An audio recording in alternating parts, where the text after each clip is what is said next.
fellow Americans.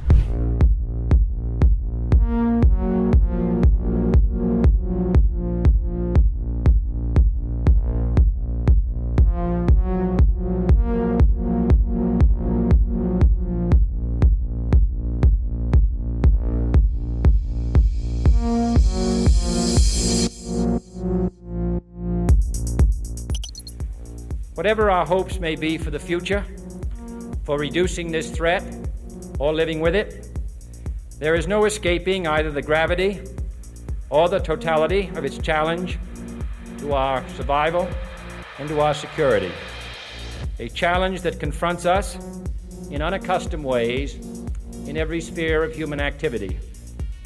This deadly challenge imposes upon our society two requirements of direct concern, both to the press and to the President. Two requirements that may seem almost contradictory in tone, but which must be reconciled and fulfilled if we are to meet this national peril.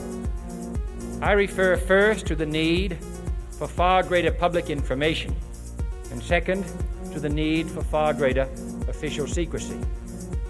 The very word secrecy is repugnant in a free and open society, and we are, as a people, inherently and historically opposed to secret societies, to secret oaths, and to secret proceedings. We decided long ago that the dangers of excessive and unwarranted concealment of pertinent facts far outweighed the dangers which are cited to justify it. Even today, there is little value in opposing the threat of a closed society by imitating its arbitrary restrictions. Even today, there is little value in ensuring the survival of our nation if our traditions do not survive with it. And there is very grave danger that an announced need for increased security will be seized upon by those anxious to expand its meaning to the very limits of official censorship and concealment. That I do not intend to permit to the extent that it's in my control. And no official of my administration, whether his rank is high or low, civilian or military, should interpret my words here tonight as an excuse to censor the news, to stifle dissent, to cover up our mistakes, or to withhold from the press and the public the facts they deserve to know.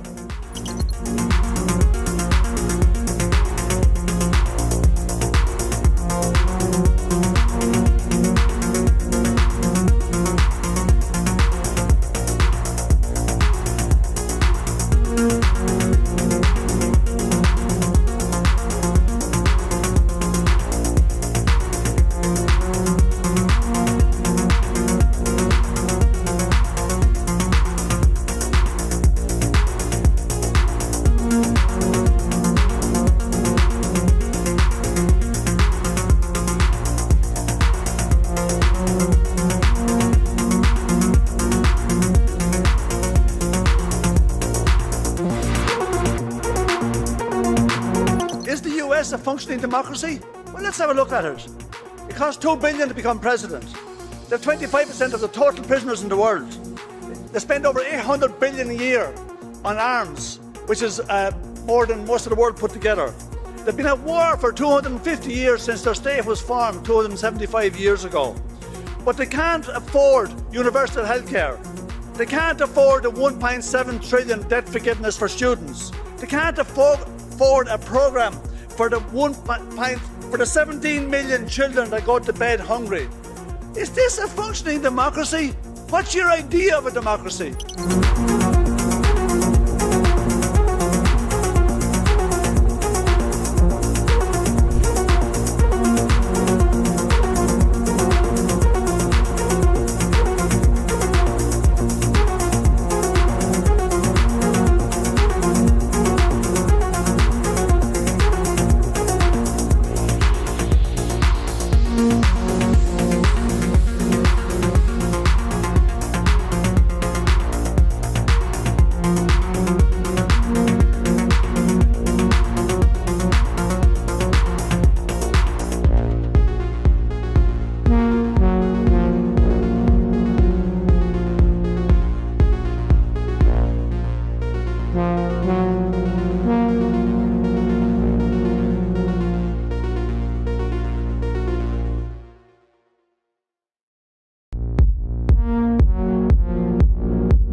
know this this is a bit of an aside, but in terms of how you think about problem sets, when I was a cadet, what's the cadet motto at West Point?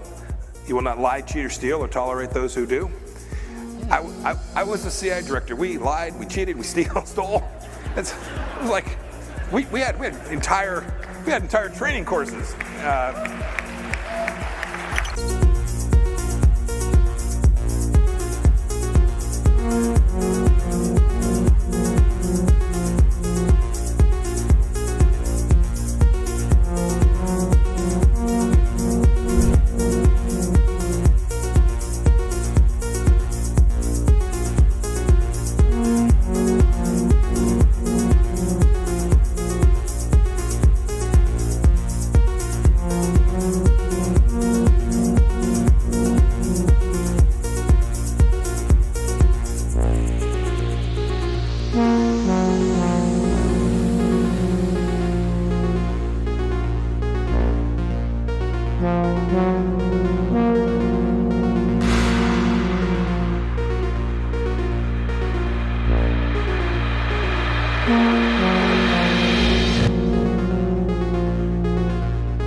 It would have been more appropriate for Mr. Trudeau, Prime Minister of Canada, to address this House according to Article 144, an article which was specifically designed to debate violations of human rights, democracy, and the rule of law, which is clearly the case with Mr. Trudeau. Then again, a Prime Minister who openly admires the Chinese basic dictatorship, who tramples on fundamental rights by persecuting and criminalizing his own citizens as terrorists just because they dared to stand up to his perverted concept of democracy, should not be allowed to speak in this House at all. Mr. Trudeau, you are a disgrace for any democracy. Please spare us your presence. Thank you.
become involved when disinformation poses a threat to the security of our country.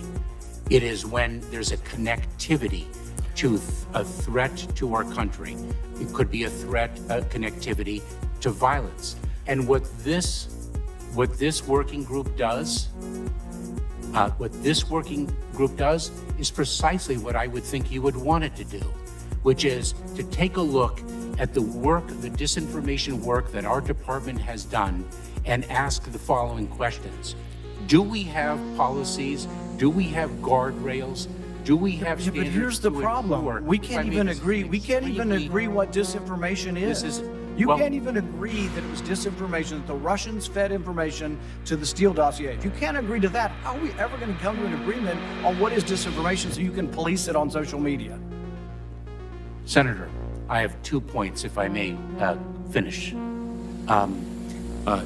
Number one, that what this office, what this working group does, because it's not an office, what this working group does is ensure that there are guardrails, definitions, standards to make sure that the free speech rights, the civil rights, civil liberties, and privacy rights of individuals. So do you think COVID disinformation threatens our national security? And number two, if I may, Senator, and number two, is it your proposition that when the cartels spread disinformation with respect to our immigration policies to try to lure vulnerable migrants to our border illegally? I think you've got no idea what disinformation is, and I don't think the government's capable of it. Do you know who the greatest propagator of disinformation in the history of the world is? The U.S. government. Are you familiar with McNamara, the Pentagon Papers? Are you familiar with George W. Bush and the weapons of mass destruction? Are you familiar with Iran-Contra? I mean, think of all the debates and disputes we've had over the last 50 years in our country. We work them out by debating them. We don't work them out by the government being the arbiter. I don't want you to guardrails. I want you to have nothing to do with speech. You think we can't determine, speech by traffickers is disinformation? You think the American people are so stupid they need you to tell them what the truth is? You can't even admit what the truth is with the Steele dossier. I don't trust government to figure out what the truth is. Government is largely disseminating disinformation.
Rationality belongs to the cool observers, but because of the stupidity of the average man, he follows not reason but faith, and the naive faith of the proletarian requires necessary illusion and emotionally potent oversimplifications, which have to be provided by myth makers to keep the ordinary person on the right course.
radical, colleagues, but the answer to war is not more war, it's peace. And peace isn't delivered by the barrel of a gun, it's delivered by diplomacy, by dialogue. You can wish away your continent's history, but we share a continent with Russia. We will sit down with Russia. There will be a negotiated peace, and this organisation should be promoting it earlier rather than delaying it and making sure that more Ukrainians die. Your feigning of sympathy rings hollow. It makes me sick, to be honest with you.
We had a good discussion on ensuring global energy security and adequate oil supplies to support global economic growth, and that will begin shortly.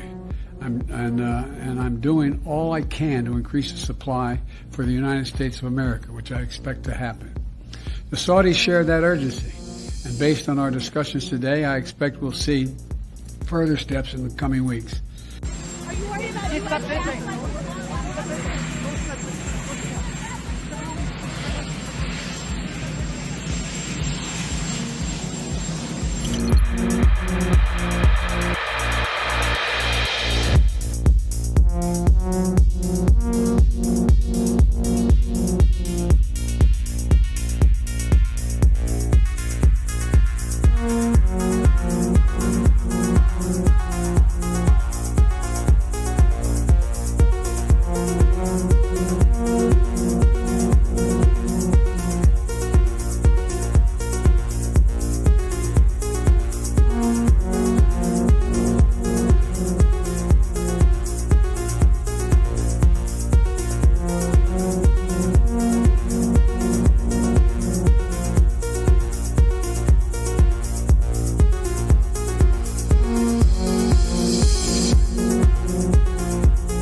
Well,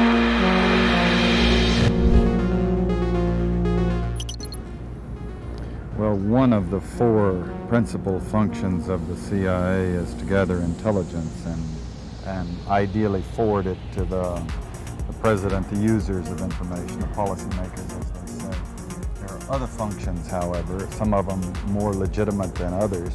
One is to run secret wars, the covert action that's written and talked about so much, like what's happening in Nicaragua today from Honduras. Another thing is to disseminate propaganda to influence people's minds. And this is a major function of the CIA.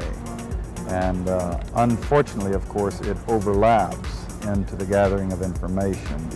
You have contact with a journalist, you will give him true stories, you'll get information from him, you'll also give him false stories. For example, in my war, the Angola war that I helped to manage, 1/3 of my staff was propaganda. Ironically, it's called covert action inside the CIA. Outside, that means the violent part. I had propagandists all over the world, principally in London, Kinshasa, and Zambia. We would take stories which we would write and put them in the Zambia Times, and then pull them out and send them to a journalist on our payroll in Europe. But his cover story, you see, would be that he'd gotten them from his stringer in Lusaka, who had gotten them from the Zambia Times. We had the complicity of the government of Zambia, Kenneth Kaunda, if you will, to put these false stories into his newspapers. But after that point, the journalists, Reuters and AFP, the management was not witting of it.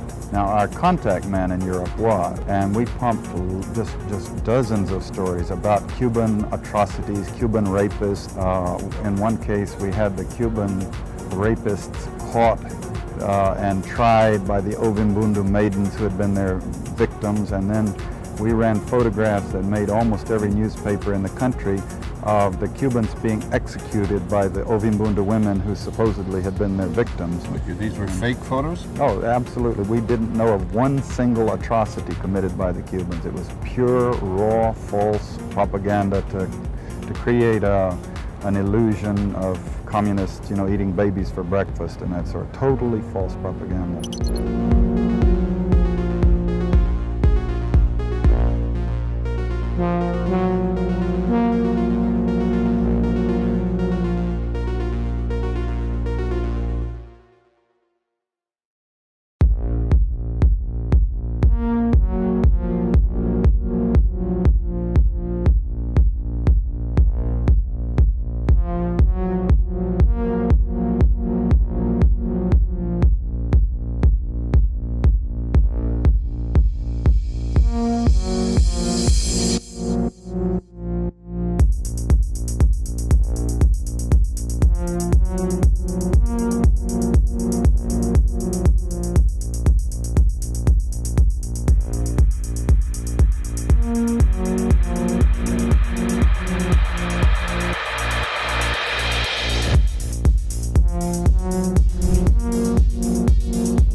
I can no longer remain in today's Democratic Party that's under the complete control of an elitist cabal of warmongers who are driven by cowardly wokeness, who divide us by racializing every issue and stoking anti-white racism, who actively work to undermine our God-given freedoms that are enshrined in our Constitution, who are hostile to people of faith and spirituality, who demonize the police but protect criminals at the expense of law-abiding Americans, who believe in open borders, who weaponize the national security state to go after their political opponents, and above all, who are dragging us ever closer to nuclear war.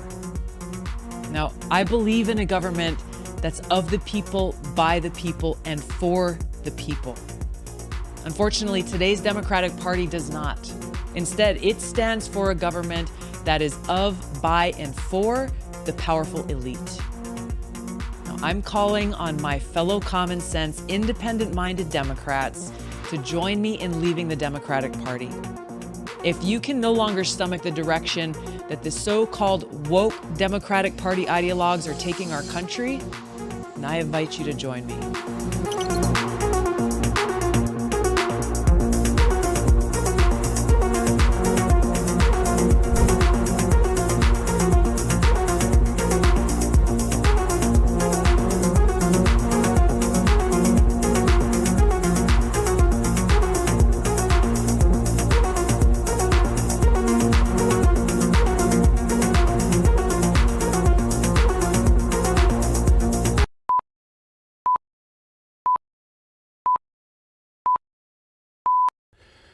Welcome, everybody, to Redacted on this Thursday. I'm Clayton Morris. I'm Natali Morris. And this is the show that covers the stories the mainstream media largely ignores, or we try to cut through all of the propaganda. And there's some heavy propaganda to be cutting through today as we look at what's going on in Ukraine, because if you picked up the New York Times, oh boy, Putin is about to launch a massive cyber attack against Ukraine and a massive offensive. So we're going to cut through what the New York Times has to say and their sourcing on that story. Plus, we are going to continue to cover the bank collapse. We have a guest today because that continues to reverberate around the world. It's a story that just will not quit. And we're also going to look at Operation Mockingbird, you know, where the CIA, the intelligence community, took over newsrooms, basically infiltrated newsrooms across the country, did it clandestinely. Well, now, as Dan Cohen reports, we'll have him on the show. We're going to look at how Operation Mockingbird is alive and well, but now it's just out in the open. And now we're openly commiserating with the intelligence state in our newsrooms. All of that and more as Redacted starts right now.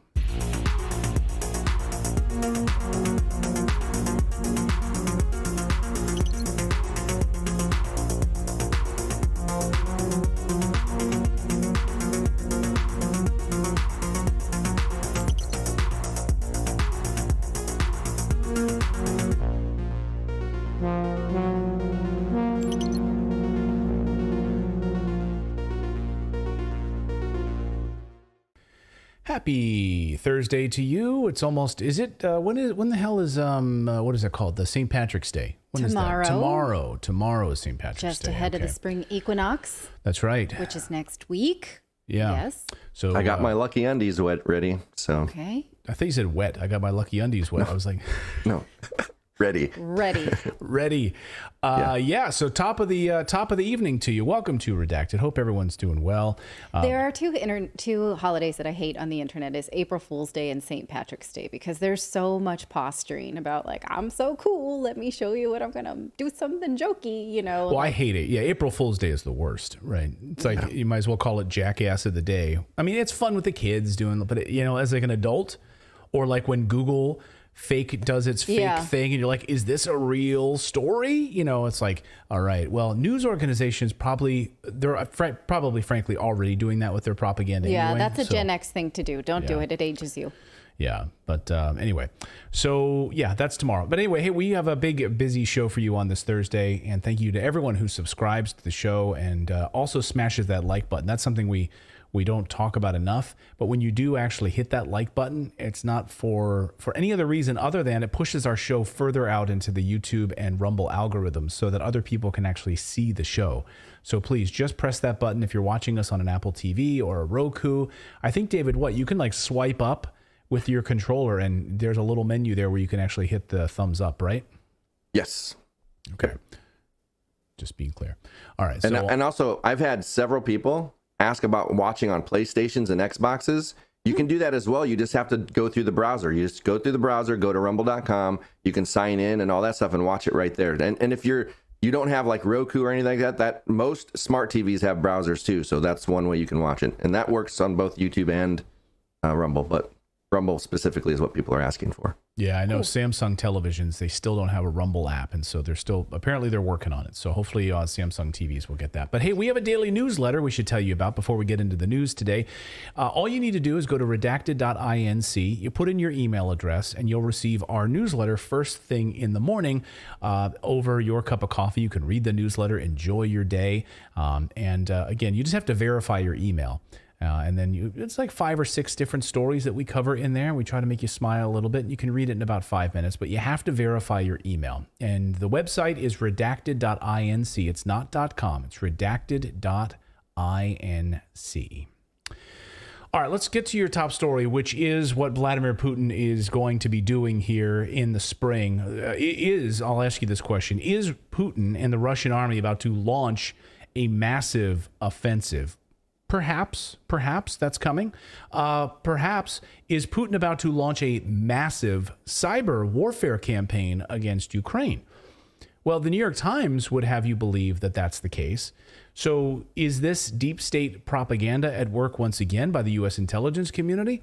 Let's dig into this story a little bit. So we've already established how the New York Times is the go-to newspaper for the U.S. intelligence community, right? We've talked about that here on the show. According to John D'Souza, who is a 25-year veteran of the FBI, D'Souza told me directly on this show that if the deep state wants a story out there, if they want to get a story out there, they first go to the New York Times to disseminate that story. He said that's well known in the intelligence community. Also on that list, you have the Associated Press, you have the Washington Post, etc. Reuters, exactly.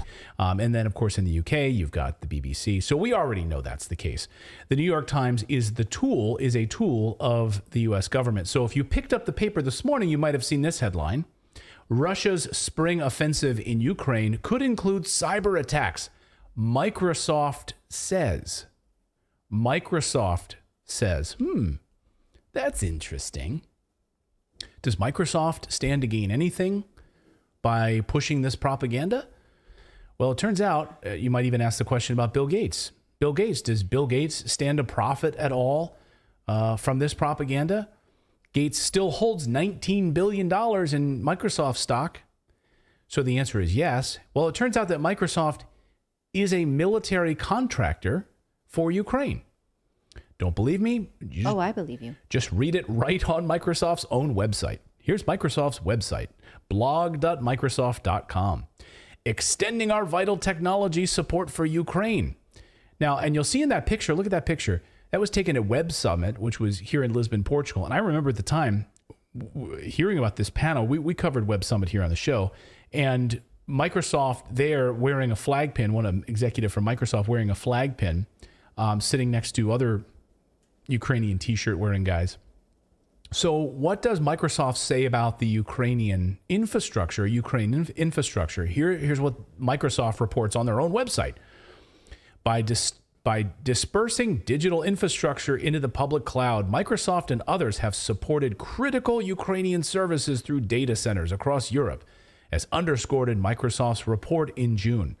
This has played a critical role in protecting the resilience and security of Ukraine's data and digital services, even in the face of Russian cruise missile and other kinetic attacks on Ukraine's government data center and other physical assets. So Microsoft is not just the company that gave us Windows and Clippy. It also is a defense contractor, just like Lockheed Martin and Raytheon. But it goes deeper than that, because according to Fortune magazine, Microsoft tops the list of donors to Ukraine. Here's Fortune.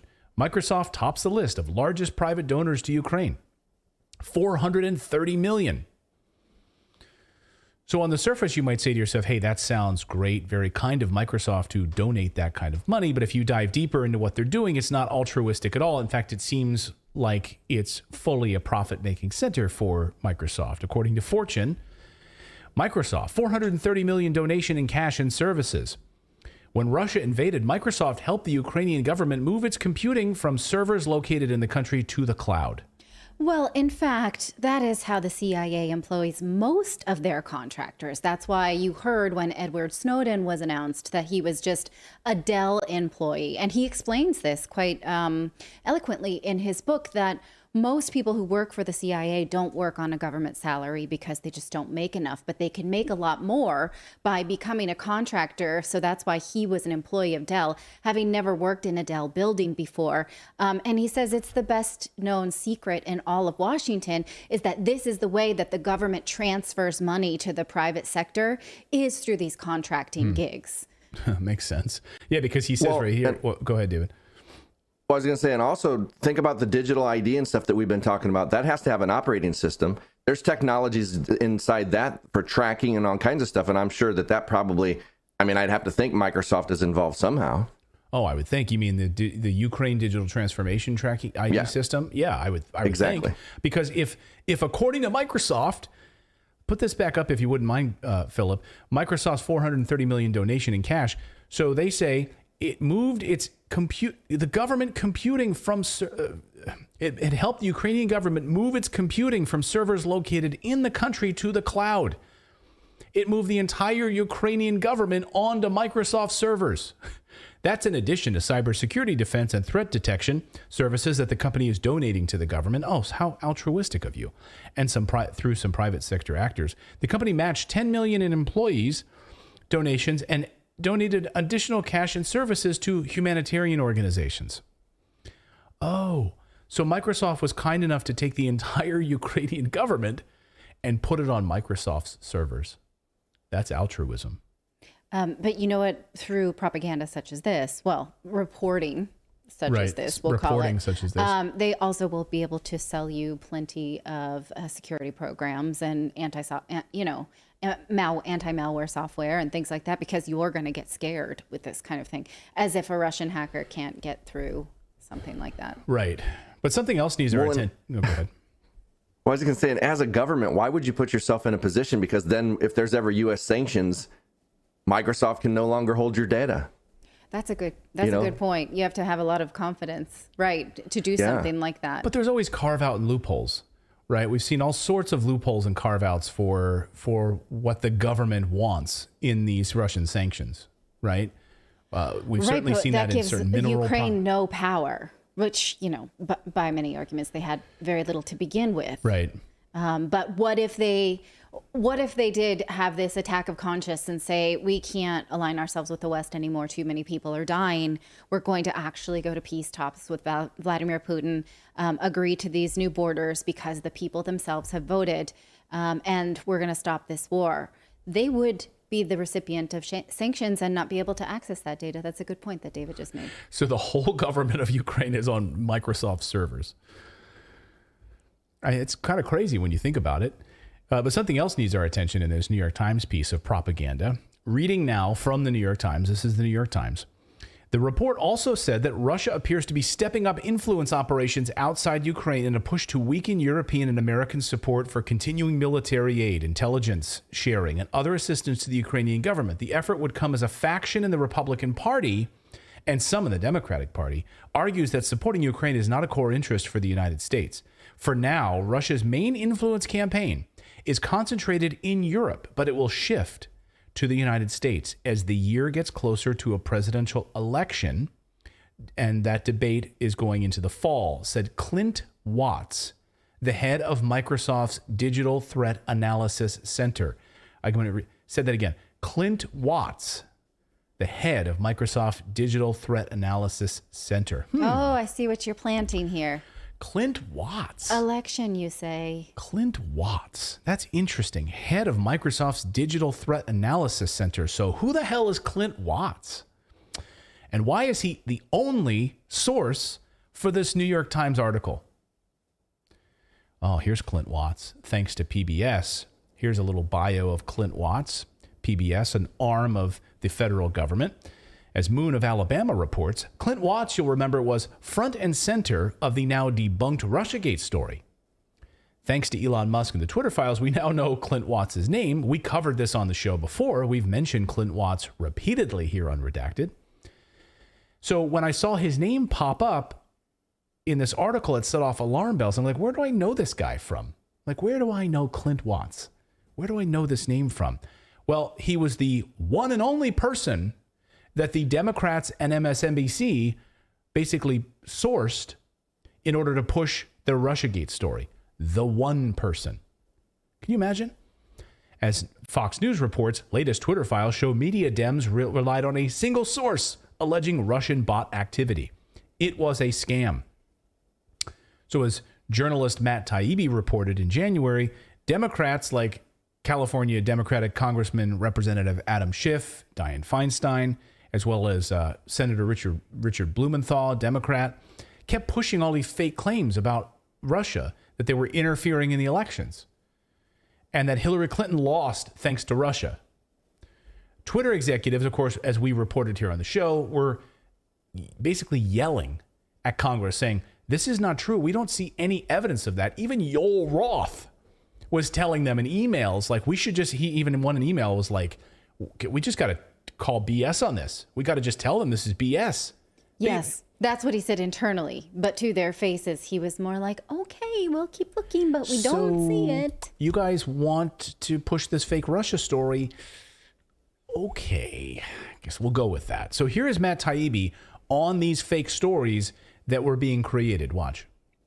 Matt, before you go, real quick, what happened when Twitter said, oh, well, we can't identify Russian bots. We can't identify that this was actually Russian disinformation. That's not what we're finding. Then what did they do to pressure Twitter?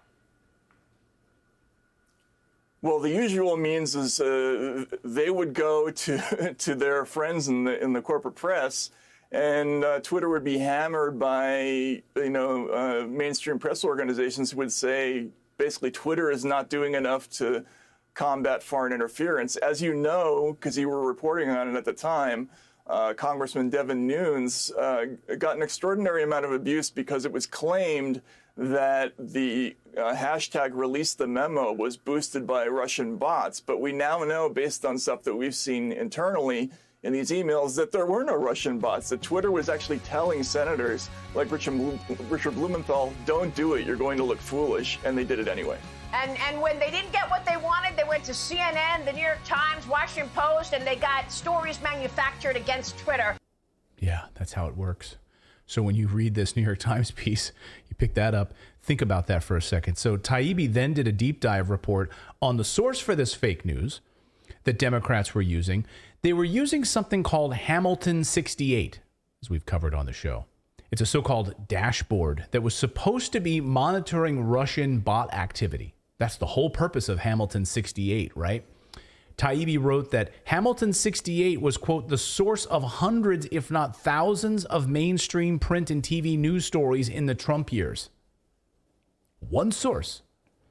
And we know that Hamilton 68 was, in fact, led by none other than former FBI special agent and now MSNBC contributor, and also now head of Microsoft's Agency for Cyber Threats, which is Clint Watts, who now works at Microsoft. That's all just too crazy. Isn't it crazy how it all freaking comes together? But they think you're stupid, so you pick up the New York Times and you see this story, right? I mean, he's a known propagandist, this guy, Clint Watts. Yeah. I mean, he's done with Russiagate. He did what he was supposed to do, for that purpose. But this is like Russiagate 2.0. Yeah. So, okay. So here you go. But now new project, if you see this same blueprint. And if you see this New York Times piece, you're like, oh, it's legitimate, right? Because Microsoft says it is, right? Sure. That's the headline. Russia's spring offensive in Ukraine could include cyber attacks, Microsoft says. And unfortunately, a lot of these stories are coming up, and it's just, one source is saying one thing, but the Ukrainian army just this week did say that they want to mobilize a cyber army. they literally released a statement about that. And so a lot of times it's just literally the opposite of what we're seeing. We reported that in the newsletter this morning, the actual statement from the Ukrainian army. And the source was, I'm going to find it Clint for you. Watts? No, her name was Natalia Tkachuk. Chachuk. And she said to Newsweek that Ukraine is regulating the creation and functioning of cyber forces. Well, they are. They literally are doing that. And so at the same time that they admit this to Newsweek, the New York Times just flips it on its head and says, no, Russia's doing it. And unfortunately, that's just what we see time and time again from the story we covered about the forces in Tigray. Like they just make it up in Ethiopia.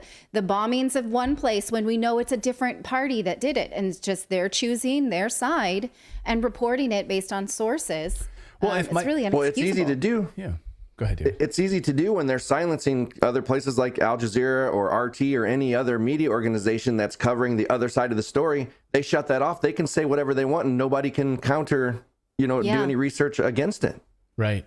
Yeah, I mean, of course Ukraine has a cyber threat security division. It's run by Microsoft. Well, but what they're asking for, though, this was the chilling part that scared me, is that they're looking for engaging cyber volunteers internationally. Okay, so international hackers. Not just Ukrainian hackers. They want all of them, anyone who is ideologically aligned, which scares me for many reasons. One, because, yes, of course, you could pull in more talent, although, if you read, many reports that some of the Russian hackers are the best in the world. So do you really want to go up against them?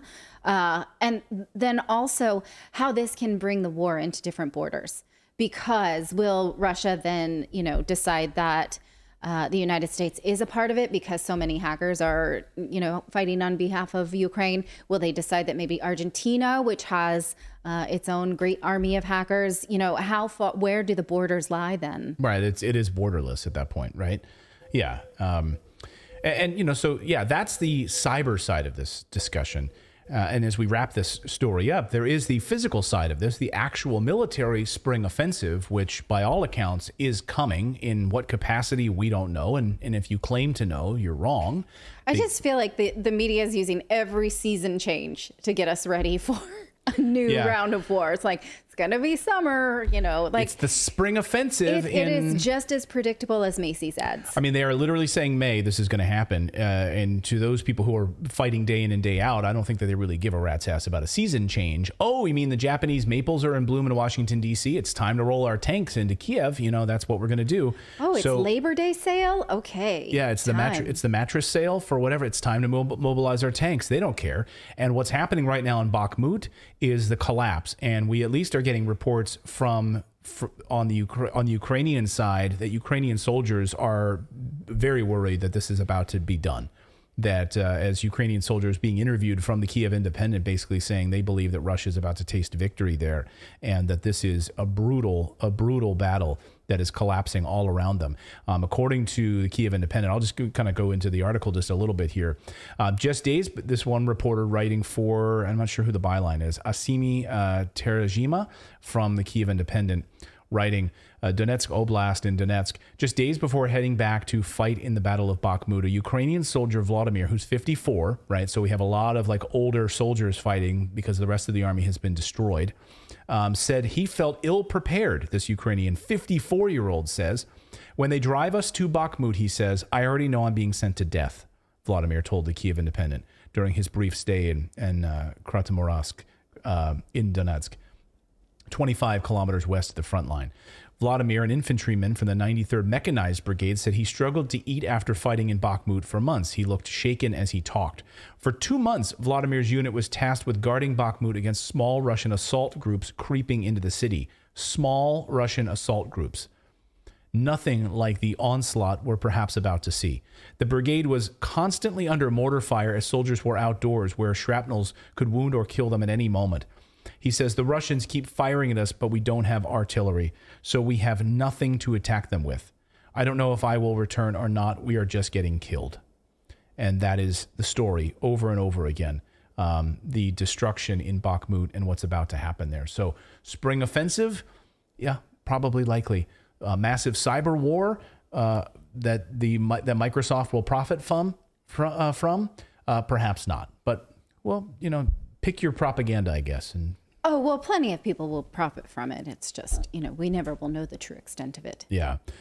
So there you go. We've got more news to get to on your Thursday night. We're going to look at the banks and the continued collapse there, further stress throughout Europe, as now we're seeing credit unions we're seeing layoffs at credit unions. I'm hearing from sources overnight about that.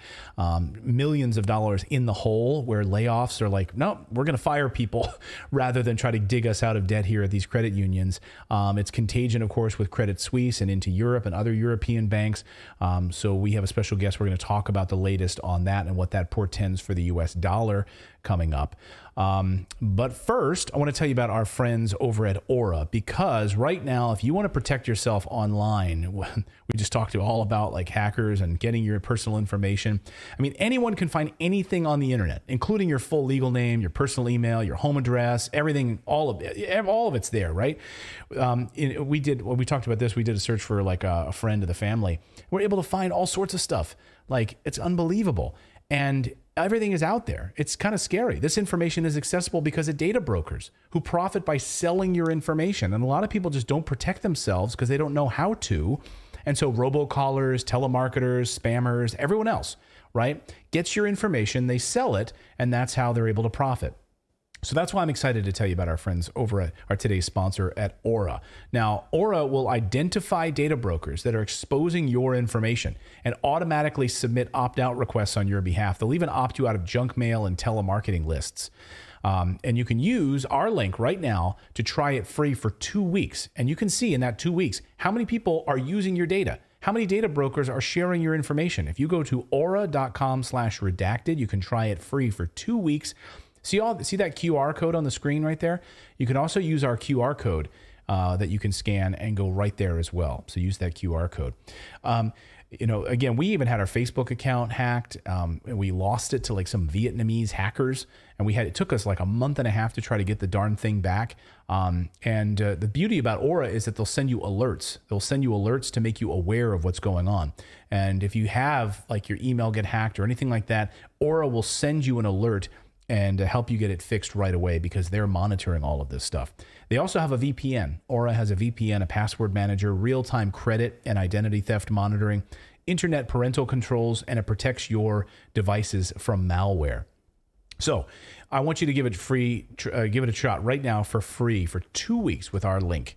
Right now, you'll be shocked at how much of your private information Aura finds exposed over those 2 free weeks. Go to aura.com/redacted to start your free trial. Also, we'll have a link in the description, or you can scan that QR code right now. Well, now to the banking sector, and we continue to see the fallout spreading not just through the United States banking sector, but also throughout Europe and Saudi Arabia. What's happening with Credit Suisse? What's happening to the US dollar? What's happening to the euro? What's happening to gold? What's happening to silver? A man who's not gotten much sleep recently, having to deal with all of the fallout around the US banking sector, is our friend Kevin Demerit. He is the CEO of Lear Capital.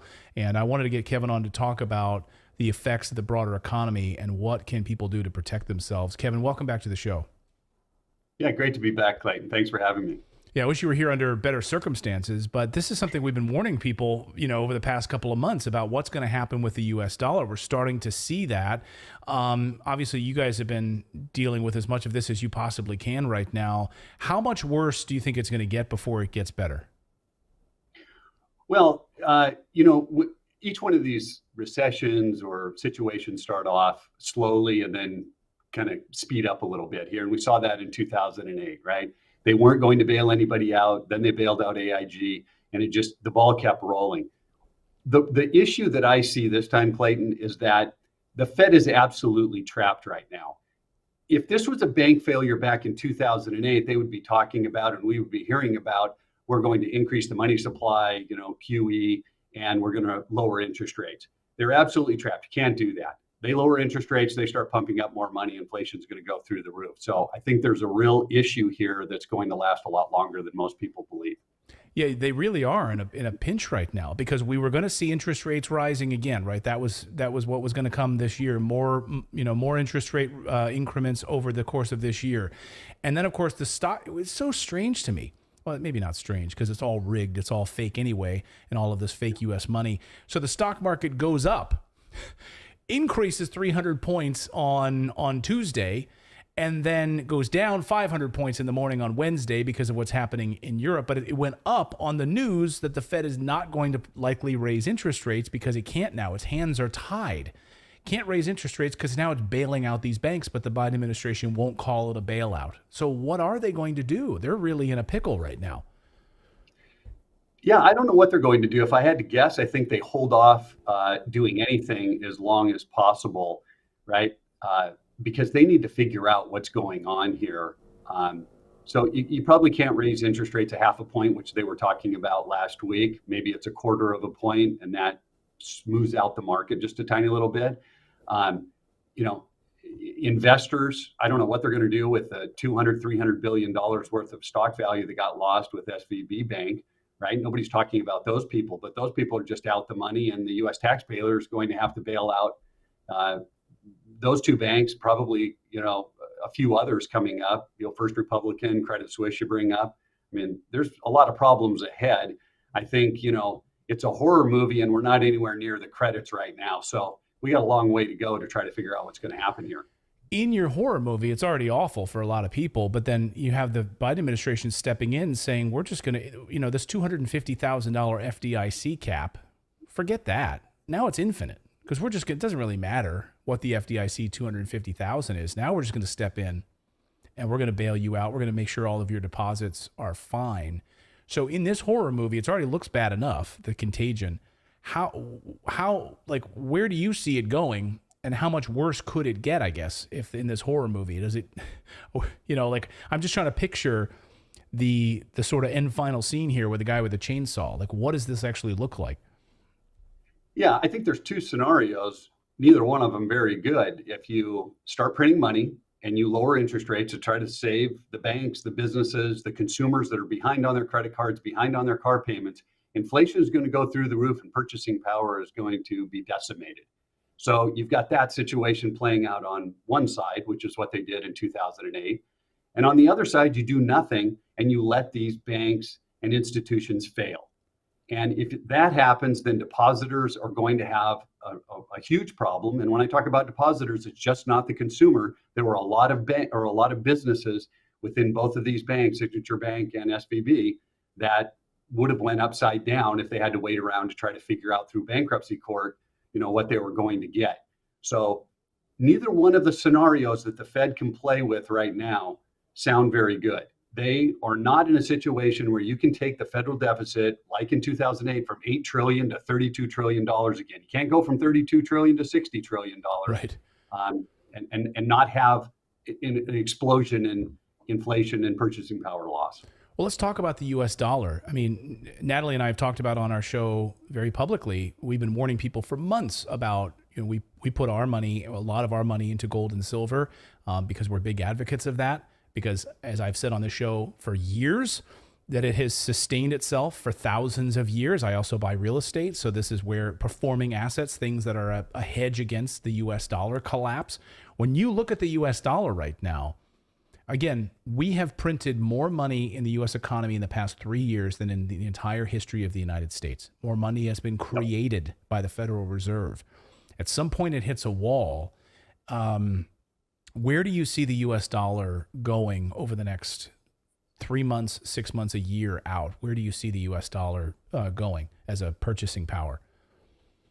Well, really the same place it's gone since the early 1920s, straight down. It doesn't have anywhere to go. If you think about money,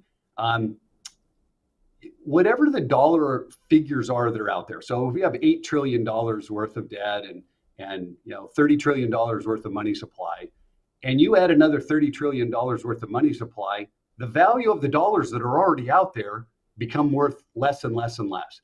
And that's what's happening right now, right? The definition of inflation is too much money chasing too few goods. The Fed printed up money, not only here in the United States, but all around the world. And all of the purchasing power is collapsing, not just here, everywhere.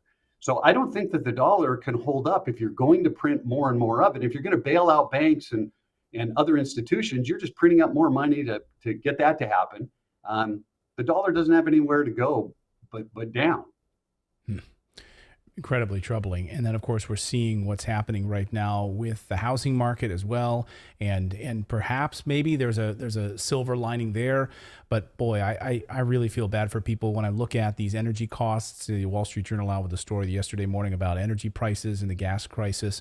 So, you're making less money, wages are going down, your dollar is worth less, but everything else is going through the roof. Everything else costs more.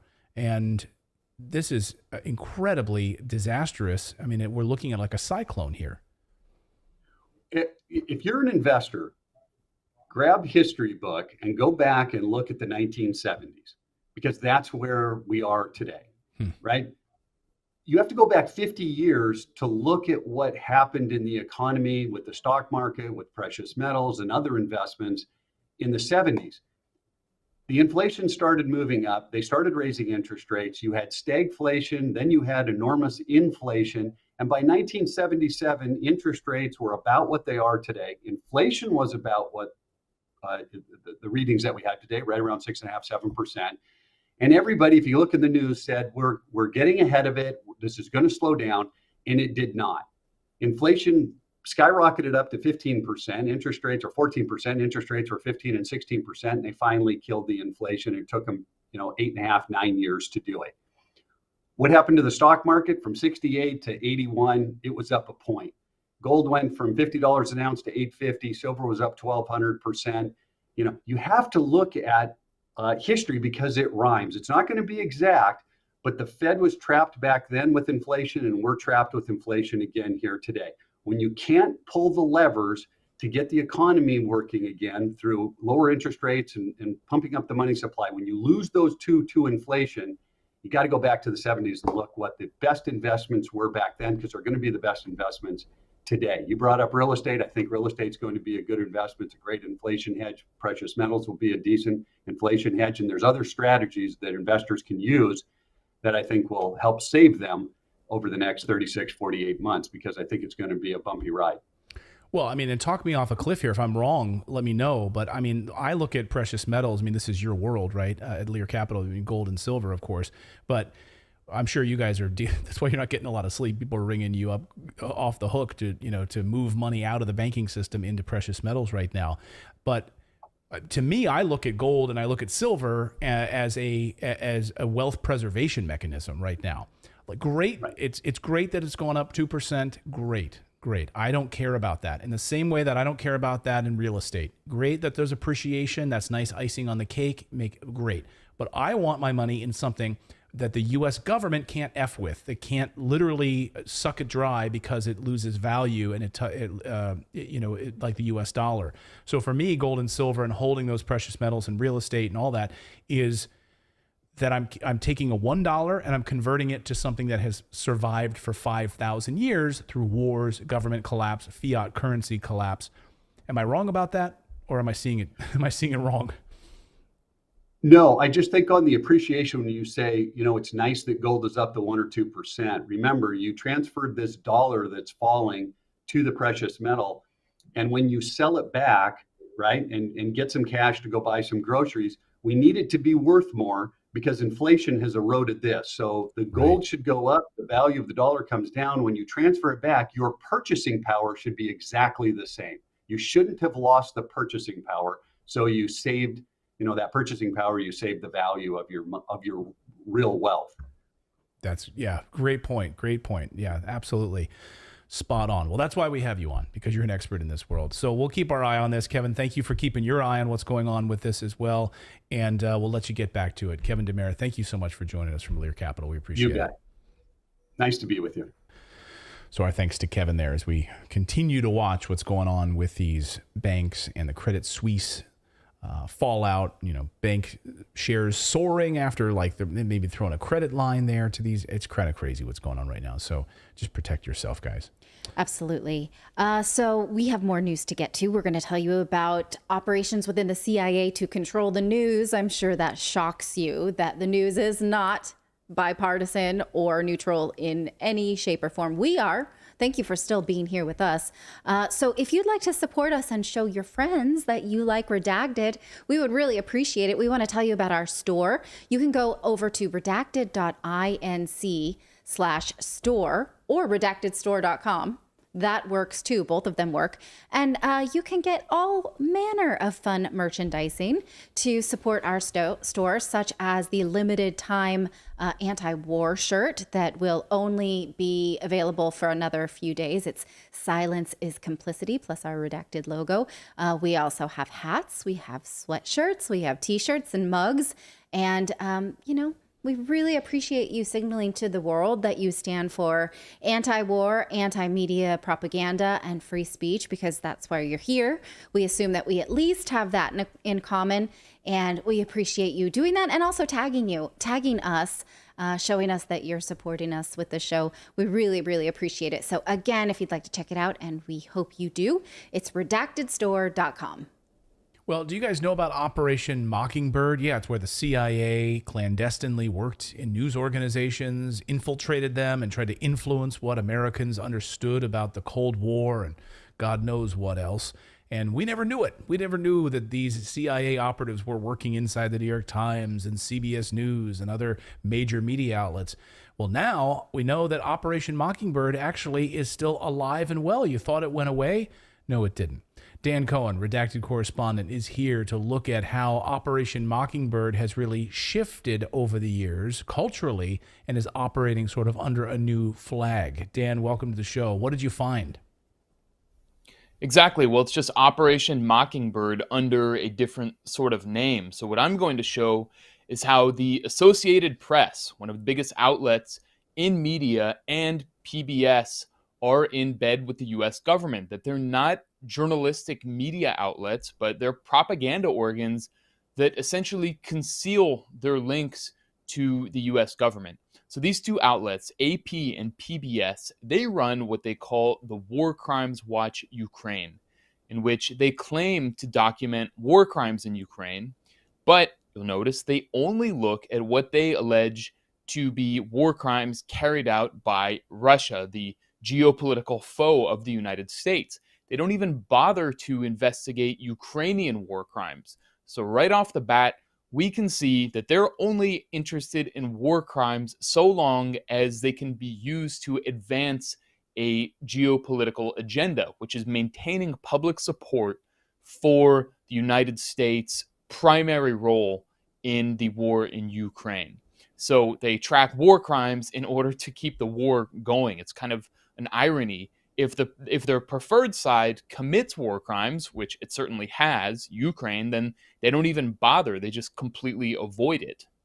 And there's been plenty of war crimes that we've covered here on this show. I mean, just examples off the top of my head. I mean, I remember Patrick Lancaster, friend of the show, was there moments after in a residential area of Ukraine, struck by shelling of residential zones all through Donetsk in the Donbass, and for no other reason. These were not military targets; they were residential areas. War crimes. There have been so many. I mean, Patrick Lancaster has documented numerous Ukrainian war crimes carried out on the people of the Donbass. I remember that one vividly, when Ukraine launched a Tochka-U ballistic missile and rained down cluster bombs over the center of downtown Donetsk and killed 22 people and maimed many more. And it was all on film.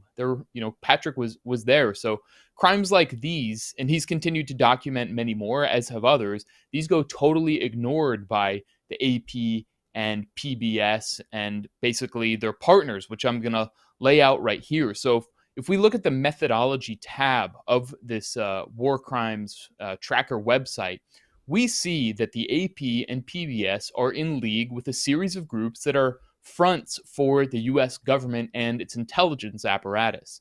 I'm talking specifically about, I'm going to list them off, the Center for Information Resilience, Bellingcat, the Reckoning Project, the International Partnership for Human Rights, and the Ukrainian Healthcare Center. I'm going to focus on a few of these. The Center for Information Resilience, it's a UK firm. It's advised by former Estonian Foreign Minister Toomas Hendrik Ilves, who oversaw Estonia's ascension to NATO. And it's also advised by ex-CIA agent Cindy Otis. Maybe even more notorious, its vice president is the one and only Nina Yankovics, the head of Biden administration's short-lived Department of Homeland Security Disinformation Governance Board. And according to this magazine, Intelligence Online, the Center for Information Resilience actually hired Nina Yankovics in order to get funding from U.S. patrons. So very clear links to U.S. intelligence there. Its website freely, openly admits, it says, we have received grants from the UK government's Foreign, Commonwealth and Development Office, the US State Department, USAID, and Australia's Department for Foreign Affairs and Trade. So nothing about that funding in AP or PBS's reporting on Ukraine. Okay, so you only find that by doing some research. But if you watch any of the reports that they put out, they don't mention that at all. There's also Bellingcat, which everyone I think knows about by this point, the notorious disinformation outlet that takes money from the National Endowment for Democracy and is a favorite of U.S. intelligence. And here, Bellingcat's founder, Elliot Higgins, promotes the AP and PBS's work on Bucha. But of course, he doesn't say that they're relying on his organization for information. So kind of shady, tactic there to sort of conceal the links. And then we have PBS returning the favor, treating Higgins as some independent expert. So you can see this trickery. They don't really reveal anything. It's only kind of behind the scenes. Then we have AP and PBS's next partner, the Reckoning Project, which claims to train journalists to document Russian crimes in Ukraine. Well, this, like the others, is funded by USAID, the National Endowment for Democracy, something called the Institute of War and Peace Reporting, which is also funded by USAID, the US State Department, and European governments.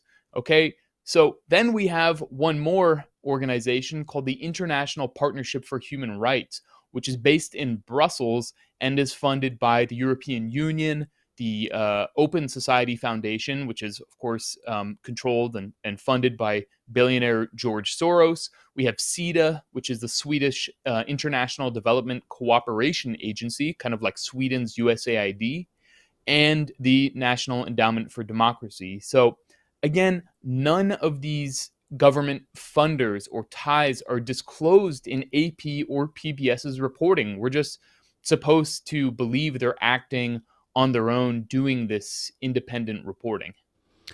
Shouldn't there be some law, where we get this disclosure, or maybe in the FTC where we actually see these reports are funded by the CIA, in the same way that when we see these news reports about pharmaceuticals, when you dig deep into it, you realize that the funding for a lot of these news organizations comes from the Bill and Melinda Gates Foundation or Pfizer or Moderna. And we don't see that. That shows up on CNN's website as actual journalism, and it's actually not. Exactly. It's amazing that there's no disclosure anywhere on television. PBS is supposed to be public television, right? Even though it's funded by a whole bunch of corporations, but none of this ever really gets talked about outside of independent media, where we hold their feet to the fire a little bit, and you see that there's no political will in Washington. There was a law that prevented the U.S. government from exposing, from subjecting its own citizens to government propaganda, but that was actually repealed, I believe, by the Obama administration. So all of this is I suppose, legal now. But you would think if there was some kind of political will in Washington, some members of Congress, then they might push back against these kinds of groups, against Bellingcat, which is, I think, the most prominent one that has played such a huge role in so many psyops that have pushed us to the brink of war, that have paved the way for this Ukraine war. from the Skripal incident where Bellingcat played a central role. And I mean, there's so many others in Syria, in Ukraine also. So there's just no political will, and it's has very deleterious effects. Well, also too, from the broadcast side of things, right? Wouldn't it be great if you have on PBS NewsHour or these other quote unquote, the Associated Press or whatever it happens to be, even the mainstream media organizations like CBS or NBC or CNN or MSNBC or Fox, it doesn't really matter. When they have on a member of the military, former CIA, former member of the military, who's still on the take, who's still making money from the intelligence community, they don't disclose it at all. They just, here's a former member of the CIA, and here's on our air now. He's giving us answers about the Ukraine war right on our television now. It's not even hidden anymore. Yeah, I mean, that's, I think, the major sort of different years of Operation Mockingbird through kind of the early years, the late 40s and 50s and 60s of the Cold War, where Operation Mockingbird was covert. You had journalists, the CIA contacting journalists and basically getting journalists to create either false stories or run their stories by them. And that was all secretive. But now it's just kind of out in the open where, you go from, I mean, John Brennan is the perfect example, ex-CIA director who is in the media on a near daily basis, talking about why Putin would have, why Putin bombed the Nord Stream pipeline himself, and, giving out all kinds of disinformation with total, if you wanted to have, I think at least, if you wanted to have intelligence or ex-intelligence on television, that's one thing, which is, questionable, but at least push back on them, ask them some difficult questions, hold them to their claims and their lies, ask them, demand they show evidence, proof, as a journalist or reporter should do. But it's always, they just defer to them like they're these, oracles of unquestionable knowledge. And so it just says everything about the media. And so now, it went from covert to now out in the open, celebrated. And it's sort of like a total cultural shift in Washington, where it's all just controlled by the CIA openly. And instead of like the cloak and dagger style secretive way, it's like they call it, democracy and free media. And, the Washington Post says, well, without this, democracy will die. It'll be in the darkness. Yeah, that's their tagline. Democracy dies in the dark, which is crazy. And yeah, John Brennan is a perfect example. Here's a guy that literally is a CNN contributor. That's how they can introduce him, right? CNN contributor, former head of the CIA, John Brennan, joins us now, et cetera, et cetera. But what about his other connections? What about his other money that he's making from outside of CNN? Do we get to know about that? Do we also get to know what sort of connections he still has with the CIA, where they're feeding him information that he gets to just go on CNN and broadcast? None of that, and no pushback, because now you're a CNN contributor, and we're excited to have you on board, John. We're excited that you're now an employee of CNN, so I'm not going to ask you any tough questions. You're hanging out in the building. You're in the cafeteria with the rest of us, and that's how this works now. It's unbelievable, but this is how Operation Mockingbird has evolved. It's right in front of our faces. Yeah, I mean, and there's so many other examples. Even more recent one, Jen Psaki, who went from White House press secretary, had a nice little break out of the public eye, and now she has her own show on MSNBC. After so much disinformation for like the Biden administration, and then she just transitions perfectly. And it's just, this is like normal, accepted, standard practice in the media. And so it just shows, well, she was part of what was Tony Blinken's outfit, West Exec Advisors. She was part of West Exec Advisors, so which was basically part of the military industrial complex. Then she goes into the White House as press secretary, and then she goes into MSNBC. So this is like the military industrial media government complex. This is just one big animal that has just taken control of all media, which all mainstream media, which is why people more and more are turning to channels like Redacted Russell, looking to Russell Brand or Jimmy Dore or alternative outlets where, people are actually going to speak truthfully. Yeah, that's right. It's so sad. So sad. Well, people are turning off CNN, and that's why CNN's ratings are in the toilet. And now there's word that the head of CNN, the new head of CNN, who just came in like a few months ago, is already on the chopping block. Word spreading through CNN headquarters that he's about to be fired. So, well, people don't want to watch propaganda. Dan Cohen, great to see you. Thank you so much for this report. Thanks, Clayton. All right, so it's amazing, to think that the CIA actively working in our newsrooms, but they're now on the payroll, and the deep state. They're just on the payroll. So that's how it works. It's not surprising after we saw how many government employees were on Twitter's payroll. We know that still happens inside of Facebook. And so, of course, we know that this is a natural extension of the media. It's really, really sad. And sad that, we have to, and not sad because you have to turn to independent news media like us. So thank you guys so much for subscribing and being a part of our show. We really appreciate it. But it's sad that you can't trust the mainstream media at all. You turn on CNN or MSNBC or any of them. You're literally like watching state-run media, basically. Yeah. PBS. Well, and people, for crying out. And when you argue with people about it, they're like, no, you're a conspiracy theorist. They're labeled as experts. People see them as experts. Yeah. Like, no, this general is saying this is exactly what's going on. They're an expert. Yeah. Oh, I saw John Brennan on TV. He's a former CIA head. He must be an expert. No, he's not. He's a tool of the deep state. It's become just, when I read mainstream news, it's almost like the Matrix. I see code where I'm like, what are you trying to make me see? And what's the code behind here that you're hiding? And I have just trained myself to look for the gaps that I can find the real story, and gap here, gap here, gap here. That's where I'm going to look. And that's where I normally find something that they've omitted on purpose. Well, we're teaching our 12-year-old son. Eventually, we'll teach our 10-year-old daughter this. But he right now is writing essays in school where he has to do research. He's doing a story right now in the United Nations in Argentina, and he's doing a story about he was assigned that country to write about, right? And so he started writing this essay, and he had some information. You kind of called him out on it. You're like, where'd you find this? And he's like, oh, I Googled that, and I got this. And we had to have a discussion with him to let him know, and we showed him the clip of the member of the United Nations admitting at the World Economic Forum that the United Nations influences, works with Google and suppresses search results so that the United Nations' own search results bubble up to the top of Google. And he was like, whoa.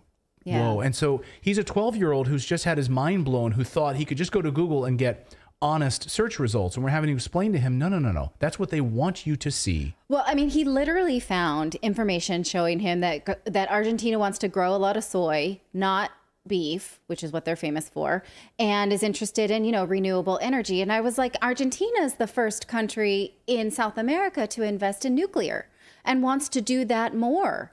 And wants to be less Western aligned in order to get accessible energy to their people. I'm like, did you find that at all? He goes, no, where would I find it? Would I get in trouble for, presenting these things if other people can't find it on Google? And I was like, son, you can't only be as smart as Google will let you. You have to go further than that.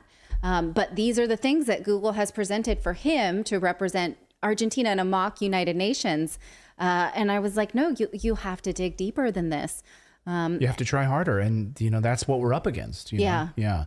We're up against this deep state and the way that they control us in the World Economic Forum. I even saw the World Economic Forum today announce their new young future enrollees. So the new future it's almost like the Hitler Youth, basically. Like the young, I don't know what you would call them. Junior UN. Hey, we've got our young new World Economic Forum members, and they're like teenagers, and they've just been enrolled, so we can influence the future generations of the World Economic Forum. I mean, you're speaking exactly to this inoculation thing we talked about. Like, they're being inoculated with ignorance in topics to move forward and perpetuate it, Or infinity. Indoctrinated. Yeah. Well, we are crowdsourcing our son's Argentine project. So if you have things that you think he should see that are hidden from us on Google, you can tag me. I will. I even sent him my whole piece that we did last year on nuclear and why that's the best option we've got right now for massive affordable energy. And he's like, "Why do I have to watch this? Because it's me." He's like, "You just told me. You delivered it to me. Do I have to watch your YouTube piece?" I was like, "Yes, you do." Yeah, and then I even checked in on him while he was on the school bus. I'm like, Miles, are you watching our nuclear piece from last night? He's like, I'm watching it. And he sent me a screenshot that he was halfway through the video. I'm like, good. The poor kid. You all are choosing to watch this, but we force it upon him. Well, we're starting him out on the right foot so he doesn't, end up. Anyway. Yeah. We're going to get tell him to use Yandex.com. Yandex.com. Yandex.com is a search engine that I found that's pretty open. And Brave, right? Brave browser as well. Brave just had a big update, right? Brave is a secure browser, and I did a whole video on this because people think that it is, but you're still getting sourced from Google. So no, it's just more secure. So Brave is another one that sources Google. I had to look. I found 2 browsers that don't source Google, and Yandex is one of them, and ironically is Russian. And then there's another one that I can't remember the name of. It just didn't function well enough. I got good results, but it didn't function well enough. But most of the others are all still Google results. Yeah. All right. Well, we'll keep updating you on that technology here so that you can get honest answers that are not run by the United Nations. Well, you know what does censor you is YouTube. YouTube loves to censor content. And so for this next segment, we're going to talk about vaccines and young people as it relates to the CDC or the FDA and their authorization of that. So it's a whole discussion about Pfizer and the FDA. We cannot do that on YouTube. So we are going to move now to Rumble and say goodbye to our YouTube audience. If you'd like to come over to our Rumble channel, the stream will continue. And they are censorship free. They do not believe in censorship, and they will allow us to have this discussion freely. So come on over to Rumble. Rumble.com/redacted is the place to go. Come on over. It's warm over here. Rumble.